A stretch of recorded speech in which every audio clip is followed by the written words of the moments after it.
¿Están viendo la pantalla? Sí. Sí, profesora. Muy bien.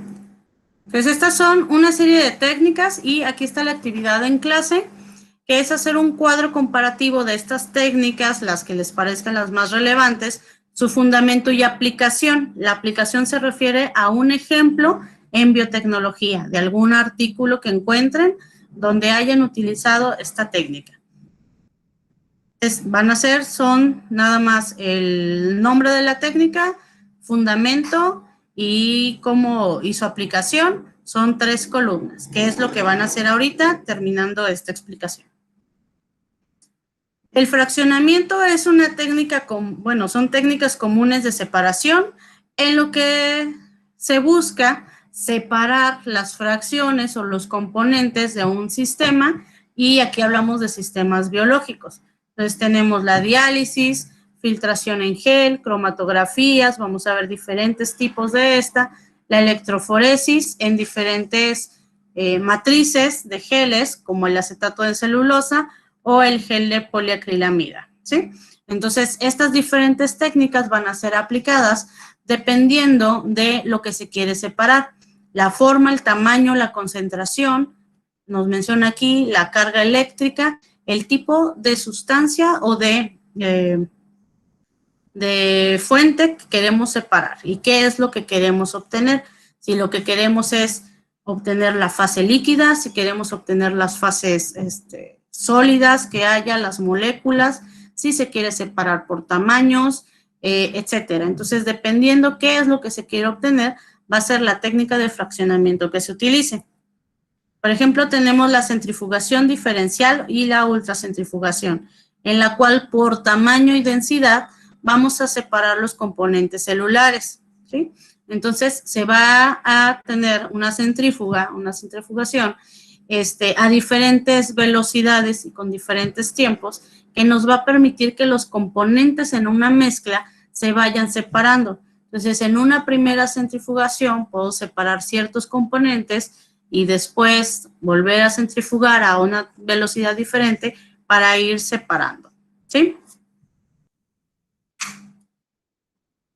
En la diálisis voy a tener una membrana semipermeable que me va a permitir separar ciertas moléculas de una mezcla. Aquí lo pueden ver.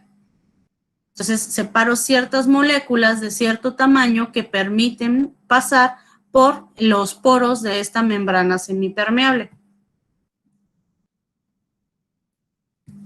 Entonces, aquí tenemos un ejemplo del medio circundante y las moléculas que van a poder pasar. Si se dan cuenta, también tiene que ver con la carga de la molécula para poder atravesar aquí. La cromatografía va a ser una técnica de separación. En este caso se separan los colores por su capacidad de subir por la membrana o la matriz que se les está poniendo y por el medio en el que se les está disolviendo. Aquí vemos el tipo de solvente que se utiliza y la separación de sus fases. En la cromatografía de intercambio iónico, la separación va a estar dada por la carga de las moléculas que están contenidas en la fase que queremos cambiar y el tipo de resinas que se utilizan, ¿sí? Dependiendo de lo que se esté buscando y de la naturaleza de la mezcla. Tenemos la cromatografía de exclusión por tamaños, donde, bueno, el nombre lo dice, la separación va a estar dada por el tamaño de las moléculas. Entonces, en el caso de las cromatografías, dependiendo de la matriz que se utilice, va a ser el cómo se van a separar y esta se va a seleccionar dependiendo de la mezcla que tenemos.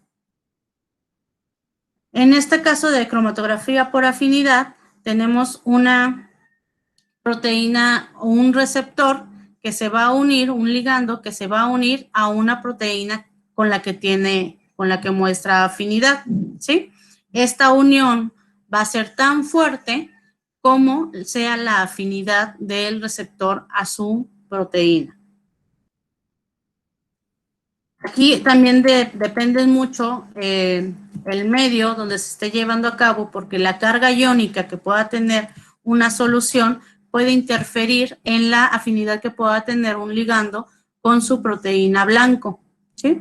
Entonces, nuevamente, la selección del medio dependerá de las propiedades de la mezcla o de lo que se puede encontrar. Luego aquí tenemos la HPLC, que nos ayuda a separar a separar los componentes en una sustancia para poderlos estudiar, ¿sí? Entonces, aquí tenemos una detección o una parte donde vamos a tener la detección de las diferentes cargas o de las diferentes moléculas que se separan, que constituían la mezcla. Tenemos la espectrofotometría, en donde nos van a medir niveles de absorbancia. Y aquí vamos a poder cuantificar la densidad de una mezcla, de una sustancia, dependiendo de la concentración en la misma por la absorbancia que tenga a determinada longitud de onda, ¿sí? Por ejemplo, esta la utilizamos para medir la concentración celular, la concentración de microalgas, la concentración de bacterias, que se leen normalmente a 580 o 600 nanómetros para, pues, saber cuántas bacterias tenemos ahí. Esto obviamente requiere de una referencia previa, de un estudio de otra manera de contabilizar las unidades celulares para saber qué absorbancia o la medición que nos dé la absorbancia, a qué concentración celular va a corresponder. Entonces requiere una estandarización previa.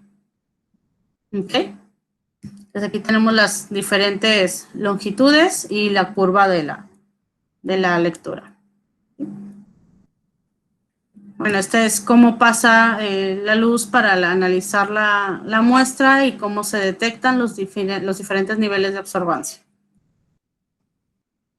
Tenemos dos versiones, esta que es la por cubeta y estas que es en placa, que puede tener diferentes números de pocillos y medir todas las absorbancias en cada uno de estos pozos. Esta puede ser de 96, pero hay demás pocillos y las lee todos al mismo tiempo. La electroforesis es una técnica de separación de moléculas por su carga eléctrica a través de una matriz. Esta matriz es un gel de diferentes porosidades, dependiendo de qué está hecho, si está hecho de poliacrilamida o de agarosa. El gel, al momento de gelificar, forma como se entrelazan así, formando poros, formando como unas rutas por donde va a viajar las moléculas. Entonces, a mayor concentración de estos geles, pues más cerrados van a ser los agujeritos por donde puedan pasar los poros, por donde puedan pasar las moléculas. Entre menos denso, pues obviamente va a estar más grande y va a pasar más rápido las moléculas. ¿De qué va a depender? El tipo de gel que voy a utilizar y la concentración a lo que lo voy a manejar, pues del tipo de molécula que yo quiera separar. Si yo quiero separar proteínas, pues voy a necesitar un nivel de porosidad más grande, los poros más grandes. Si yo quiero separar material genético como DNA cromosomal, pues van a ser más pequeños. Si yo quiero RNA o productos de amplificación, pues los voy a querer todavía más pequeños para que puedan separarse las moléculas y no pasen hacia el otro lado. Entonces, este va a depender tanto de la forma de las moléculas, del tamaño de las moléculas, como de la carga de las moléculas que quiero separar, ya que se va a hacer pasar una carga de polo a polo, y de este lado voy a tener una carga negativa, una carga positiva, entonces aquí una carga negativa. En el caso del material genético está cargado negativamente, entonces va a correr hacia el polo positivo y de este lado está el negativo, entonces se va a repeler y eso va a hacer que corra a lo largo de la matriz separándose por tamaños. Entonces aquí tenemos los más pequeños, pues los voy a encontrar hasta abajo porque son los que van a migrar más rápido y los más grandes van a quedar arriba porque pues su migración va a ser más lenta. Entonces aquí tengo una separación por tamaños. Esta separación hay unas muestras que se llaman escalera, que contienen fragmentos que ya están probados, que ya se sabe a qué tamaño de fragmento corresponde. Entonces, en tu primer carril, agregas esta escalera y esto nos va a dar una referencia de los tamaños de moléculas que nos vamos a encontrar. Entonces, si yo aquí me sale esta rayita que es del mismo tamaño de la molécula que esta otra, puedo saber o tengo la referencia del tamaño de mi fragmento, que puede ser un amplicón o puede ser lo que sea, y así puedo saber qué tamaños de fragmentos tengo. Entonces aquí tenemos el material genético dividido con enzimas de restricción y al momento de correrlo por la electroforesis nos va a dar los diferentes fragmentos separados por su tamaño y yo los voy a poder tipificar o analizar y saber qué es lo que, analizar el contenido que tengo. ¿Ok? Pues aquí está un ejemplo. Esto se puede hacer, ya les había dicho, tanto como para proteínas como para material genético.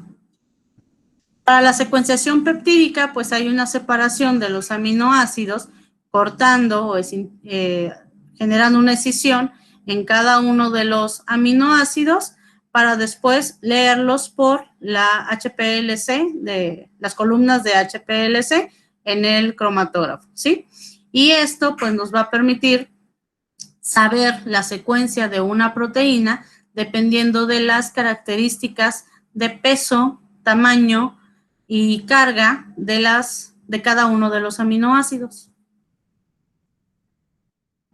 Después, mediante programas que están disponibles en Internet, podemos generar cómo sería, dependiendo de estas secuencias, cómo es la estructura de una proteína.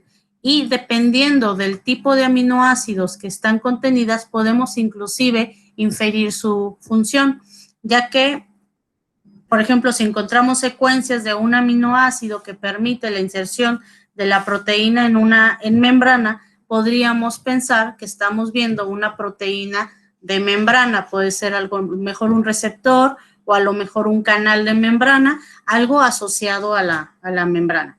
Entonces, de esta manera podemos encontrar o inferir funciones. También se pueden encontrar dominios que se conocen qué tipo de función tienen. Por ejemplo, un dominio de un receptor asociado a la proteína G y que nos va a dar una idea de cómo funcionan o de qué funciones llevan a cabo. Tenemos la cristalografía por rayos X, que es la que permitió, aquí creo que este es un video, que permitió la obtención de esta imagen por Rosalind Franklin, que es la que, pues gracias a la que Francis y Crick dilucidaron la forma, la estructura de la molécula de DNA. Les vamos a poner el videito.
Aquí le dejo el video, ya nos explicaron el fundamento por la difracción de los rayos X al atravesar la molécula, ¿sí? Entonces el patrón de difracción que genera nos da esta imagen a partir de la cual se puede dilucidar la estructura de la molécula.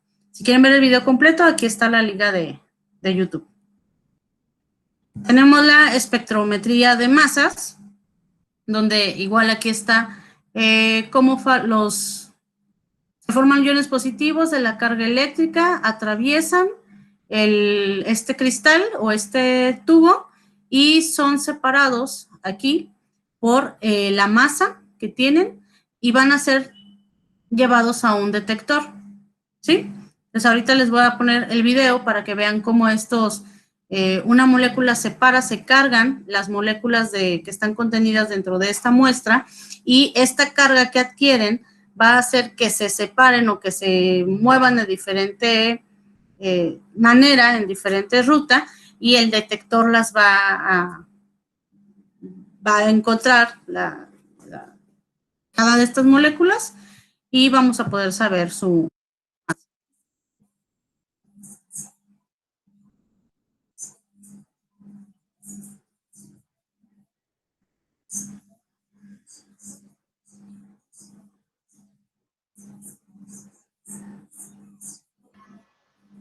Maestra, no se escucha o no sé si soy yo. Tiene que compartir con audio, ¿no? Yo creo que les voy compartiendo con audio, pero si no, aquí está la liga de YouTube y me voy a adelantar a donde está la imagen. Aquí está la parte del ionizador, que es el que va a permitir que las moléculas pues adquieran una carga, y aquí está el analizador de masa. Según su carga, que todos tendrían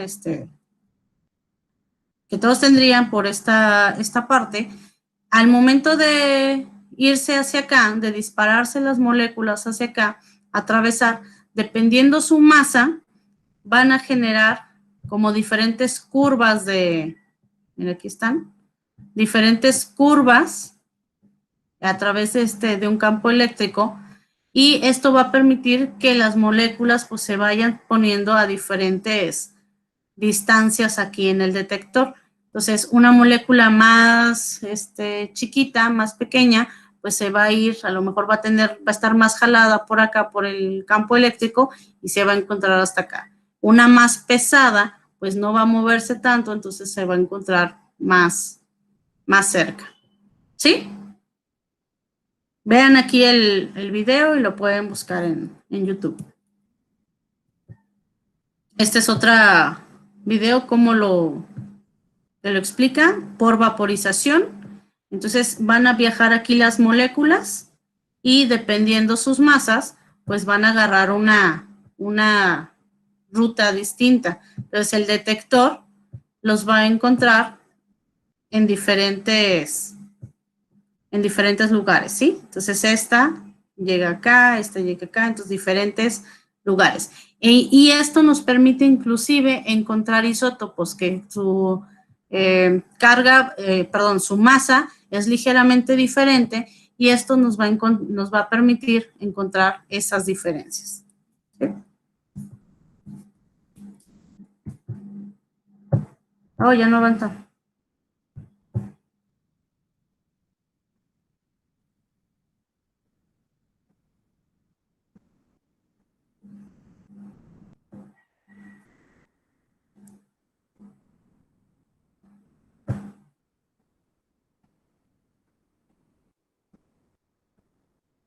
Problemas técnicos. Mi computadora se pausó. ¿Hasta ahorita vamos bien? ¿Alguna duda? ¿Van a ser 3 columnas en la de fundamentos que voy a ir? O sea, como una de breve descripción de lo que es. Sí, de cómo funciona. Ok, gracias. De la técnica, cómo es que se lleva a cabo la técnica, cómo funciona. Y la aplicación, pues,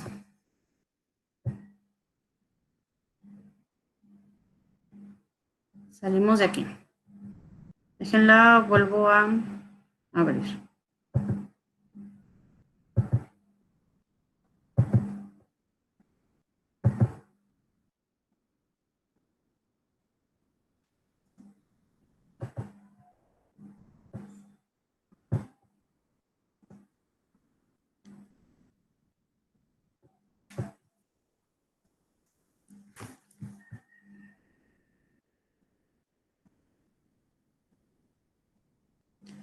Estamos aquí, bueno, este es el que se trabó, entonces seguimos para acá.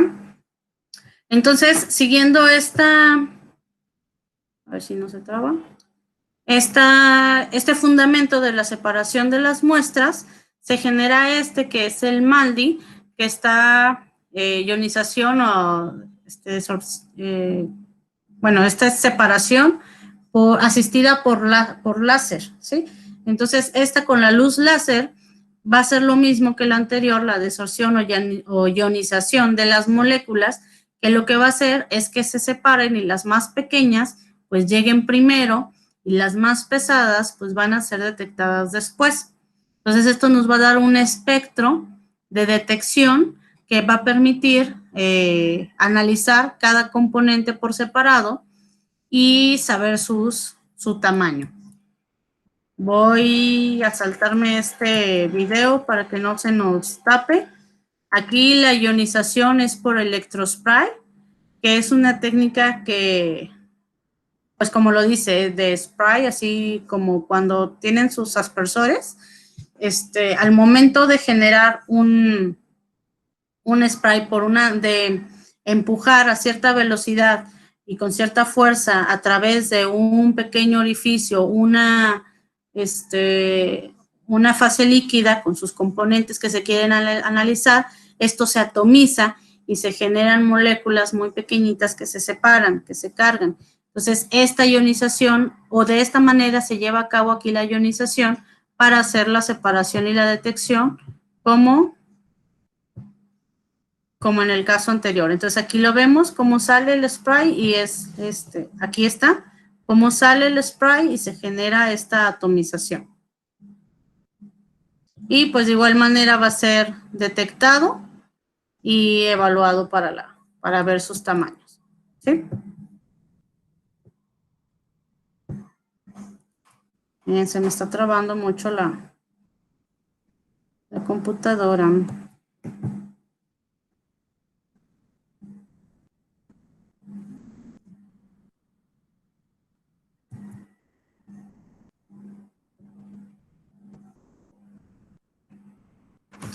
Estamos experimentando problemas técnicos.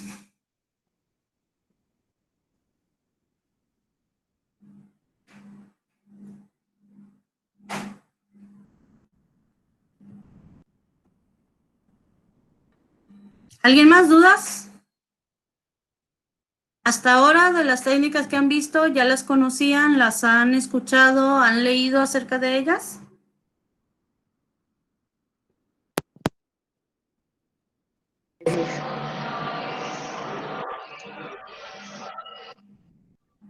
Sí, maestra, por ejemplo, espectrofotometría, pues en laboratorio de análisis ya vimos un poquito acerca de esa técnica.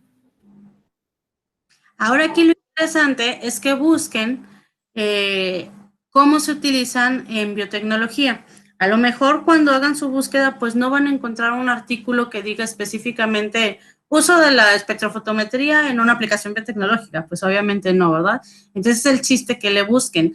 Hay en ciertas partes de un proceso biotecnológico donde se van a utilizar. Por ejemplo, volviendo a la espectrofotometría, podría ser si ustedes están utilizando una bacteria para generar moléculas o proteínas recombinantes, pues requieren conocer la concentración de la bacteria para poder asociar más o menos la cantidad de proteína recombinante que van a encontrar y hacer una ecuación de si yo quiero tanta proteína, pues qué tanta masa de bacteria voy a necesitar. Entonces hacen su proceso, cultivan sus bacterias, las miden la concentración por espectrofotometría, después hacen la transformación y ahí puede ser que también vuelvan a medir por espectrofotometría la concentración de la bacteria para saber cuántas sobreviven al proceso de transformación y después generar o evaluar cuánta proteína obtienen. A lo mejor esta cantidad de proteína lo hacen o lo miden por HPLC y así pueden tener la relación entre la bacteria, la concentración de la bacteria y la concentración de su proteína, ¿sí?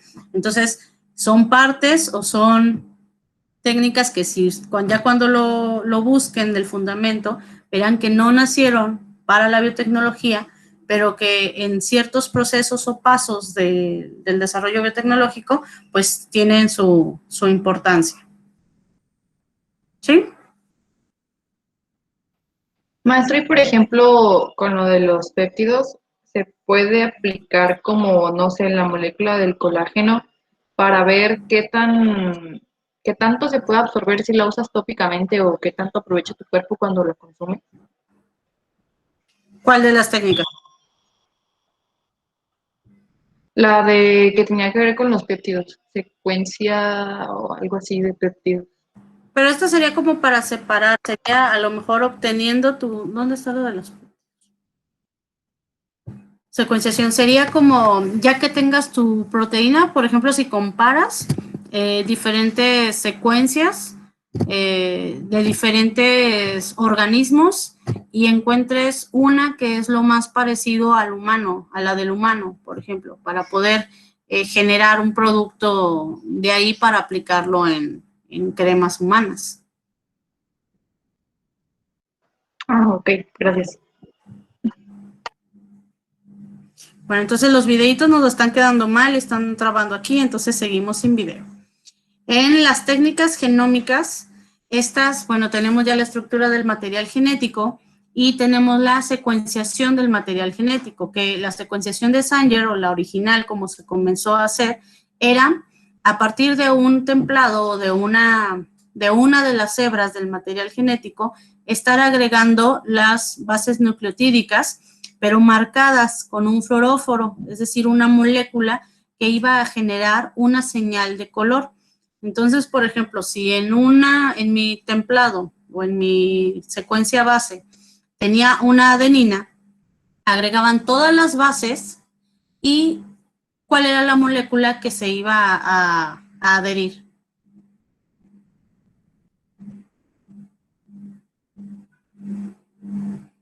Muchachos, si tengo una adenina, ¿cuál va a ser la que se va a adherir?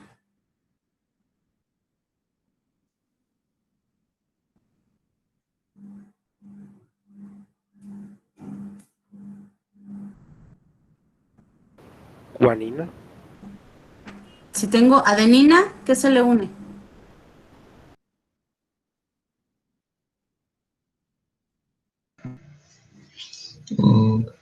Se le une la timina, ¿no? La timina, exacto. Si quieren una forma fácil de aprenderse cuál se junta con cuál, bueno, yo así me lo aprendí. Las que tienen puras líneas rectas se unen. Pues adenina, que son puras, la A puras rectas, con la timina, que son puras rectas, esas son las que siempre se van a unir y con doble enlace. Y las curvas, que es citosina y guanina, son las que se van a unir. Y esas con triple enlace. ¿Sí? Entonces, al unirse la timina, se iba a liberar el fluoróforo que ésta tenía, que si vemos aquí, sería este como rosita. Entonces nos iba a dar una señal de color rosita. Y así iba a ser por cada molécula. Aquí lo complicado en un principio era que se agregaban los 4 nucleótidos por cada base y se tenían que limpiar. Y otra vez y agregarlos y quitar. Y así ir agregando para saber base con base cuál era el que se iba agregando y tener una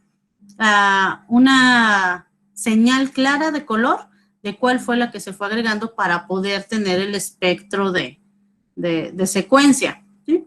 Este proceso se fue automatizando y hasta llegar al tiempo real que tenemos hoy en día, que va recopilando las señales lumínicas de estas, según la inserción de nucleótido en tiempo real. Entonces, el momento en que se va realizando. Y son mucho más sensibles que anteriormente, porque si aquí tenías alguna contaminación, pues ibas a tener señales traslapadas de 2 tipos de moléculas uniéndose al mismo tiempo. En este espectro, a veces se encuentra un pico de un determinado color y abajo un pequeño pico de otro color, que es la contaminación o el ruido ahí, ¿sí? Entonces, y actualmente ya se puede hacer la secuenciación inclusive de varias moléculas al mismo tiempo. Por ejemplo, en el caso de la pirosecuenciación, Esto generan una como esferita que tiene contenidos unidas varios primers, varios oligonucleótidos, o sea, segmentos aquí de oligos, donde se iban a unir las diferentes moléculas de DNA que hubiera en una muestra, ya sea que fueran del mismo material genético o de diferente. Y como iban a estar fijadas dentro de cada una de las, en cada una de las bolitas, en cada una de las secciones de oligos, iban a quedar fijadas y se iban a estar adicionando los nucleótidos para la elongación.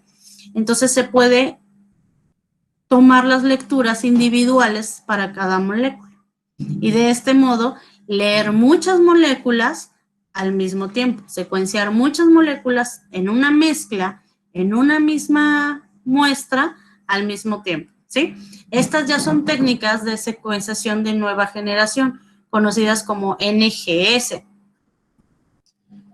Después tenemos aquí el fundamento, aquí a la derecha, el fundamento del PCR, que es a partir de una secuencia de DNA blanco, o templado, esta se abre a una determinada temperatura y después se unen las secuencias de oligonucleótidos o primers, que si se fijan, uno se une en la hebra sentido y la otra antisentido, o forward y reverse, ¿sí? Entonces se unen en los dos lados, los diferentes primers, y a partir de ahí se va a unir la polimerasa y va a empezar a agregar nucleótidos.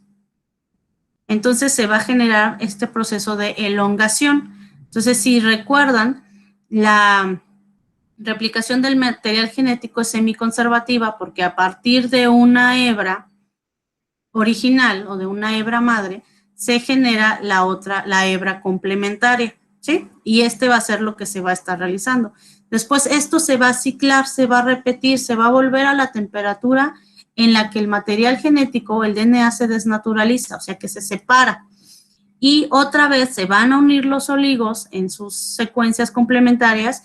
Otra vez la polimerasa va a agregar los nucleótidos correspondientes según la secuencia complementaria y se van a estar generando así copias y copias y copias y copias y copias de ese fragmento en específico, determinado por los oligonucleótidos o primers que se añadieron. Entonces, si yo tengo un material genético completo y yo tengo mis secuencias de mis primers específicos para el gen uno que les interese, por ejemplo el 16S que se utiliza para identificar especies, yo los adiciono y así nada más voy a amplificar esa secuencia específica.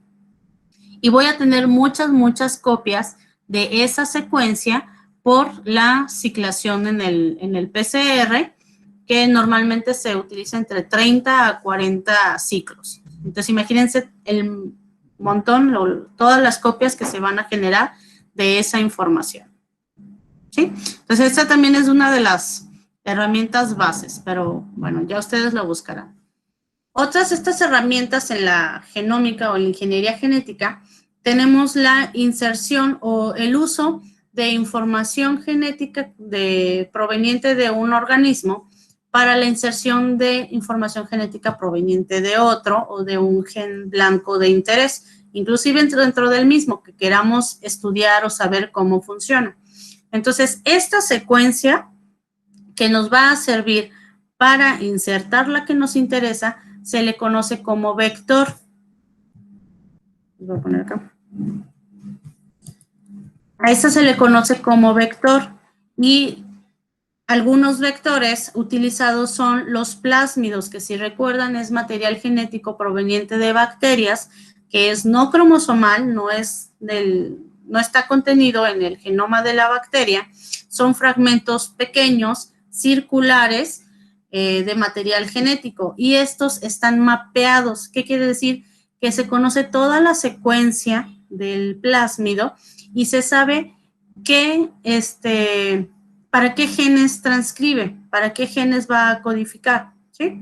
Entonces, podemos saber en qué lugar exactamente voy a cortar con mi enzima de restricción, que son endonucleasas, es decir, que cortan específicamente en secuencias de DNA, de nucleótidos, dentro de una hebra, dentro de una secuencia, y ahí voy a insertar mi gen de interés. Entonces, el vector se va a cortar con las enzimas de restricción, que les repito, son específicas, cortan secuencias específicas. Entonces, si mi enzima de restricción corta donde hay una adenina, citosina, guanina, citosina, adenina, esas 5 letras siempre juntas, entonces, si yo conozco la secuencia de mi mapa, de mi plásmido, puedo identificar dónde se encuentra esa secuencia y puedo saber específicamente dónde va a cortar mi enzima de restricción dentro de esa secuencia, ¿sí? Y corto también mi inserto para que tengan la misma terminación. Y aquí voy a tener 2 terminaciones, 2 tipos de terminación. Mi enzima de restricción puede cortar y que quede así, que quede mi secuencia, que quede lisita, que no quede, que se le llaman en fines romos, o que quede una nucleótido como perdido, como separado, ¿sí? Y de aquí estén los demás. Entonces, este nucleótido que queda como libre se le llaman pegajosos, porque aquí otro nucleótido va a llegar y por complementariedad se puede unir. En el otro caso, pues se van a tener que unir por la unión de ligasas. En ambos casos, las ligasas van a actuar para unir las columnas de los nucleótidos y que esta secuencia se vuelva a cerrar. Este inserto o este plásmido que contiene mi gen de interés se va a adicionar a un medio conteniendo bacterias como E. coli que están preparadas o que están especiales para absorber ese material genético, ¿sí? Entonces, estas células van a absorber o van a integrar en la célula el material genético que nos interesa. Entonces, las vamos a cultivar y se van a tener muchas clonas de estas bacterias que tienen el material genético que transformamos. Y después, por diferentes técnicas de selección, se va a poder identificar cuáles son las clonas que sí tienen nuestro genoma. Porque no todas las bacterias que estén en ese medio van a absorber el gen, el vector. Entonces, tenemos que identificar. Y esto es muy sencillo. Si conocemos nuestro plásmido y sabemos que codifica para ampicilina, por ejemplo, entonces las bacterias que estén transformadas con ese plásmido van a ser capaces de sobrevivir a la ampicilina. Entonces, si yo hago un medio y le adiciono ampicilina y siembro mis bacterias provenientes de aquí, solo las que hayan absorbido el plásmido van a sobrevivir en este medio, ¿sí? Y si yo le agrego, resulta que aquí algunas de las bacterias que yo tenía acá, pues ya tenían la resistencia a la ampicilina. Bueno, entonces puedo agregar otro método de selección. Si en el mismo plásmido, además de codificar para la ampicilina, codifica para una enzima que degrada, por ejemplo, la lactasa, entonces yo a este medio, además de ampicilina, le agrego lactosa. Entonces aquí tengo bacterias que sí sobrevivieron porque tienen el plásmido de la ampicilina, pero no el de la lactasa. En cambio, esta genera un halo de degradación, además de sobrevivir. Entonces, quiere decir que tiene en su plásmido o codifica la información para sobrevivir en un medio con ampicilina y además degradar ese sustrato. Y así los puedo identificar. Aquí tenemos unos esquemas de la transformación, que es lo que les estoy explicando, de la transducción, que es la integración de material genético, pero utilizando partículas virales que contengan la información que nos interesa, ¿sí? La conjugación, que es el proceso por el que las bacterias intercambian material genético. Aquí está a través de esta estructura que se llama pili. Y la biobalística es integrar el material genético que nos interesa con micropartículas de oro que se van a literal disparar dentro de las células de la planta, de la del organismo diana. En este caso, esto se utiliza mucho para plantas por la presencia de la pared celular, que requiere de mucho más fuerza para poder insertar el material genético. En la electroporación es el proceso que les mencionaba para que la célula pueda absorber el material genético, que son células que requieren por una carga eléctrica, se abren los poros y esto permite que entre el material genético. ¿Ok? Entonces aquí tenemos las células transportadas, transformadas, ya que por electroporación se abrió su poro y permitió la entrada del material genético. Y bueno, la transfección química, que ya sería utilizando moléculas que nos permitan hacer unas vesículas y la célula va a agarrar esta vesícula y va a permitir la entrada del material genético a través de los liposomas. ¿Por qué? Pues por la capacidad de las membranas de autofusionarse. Entonces, si tienes un material dentro de un liposoma, al llegar a la célula, a la membrana de la célula, se va a fusionar, se va a abrir y va a permitir que entre. Aquí tengo estas bibliografías de estas muestras. Estos procesos están en un video que está en mi canal. ¿Qué son estas? Son básicamente estas imágenes, pero para que tengan más tiempo de analizarlas, de ver los componentes, de ver cuáles son las características genéticas, por ejemplo, en el caso de la conjugación, que debe de tener la célula receptora para poder recibir material genético y la que lo da, ¿sí? Entonces aquí, para que vean estos factores y estas características y las analicen con calma. Está en el canal. ¿Sí? Sí, gracias, maestra.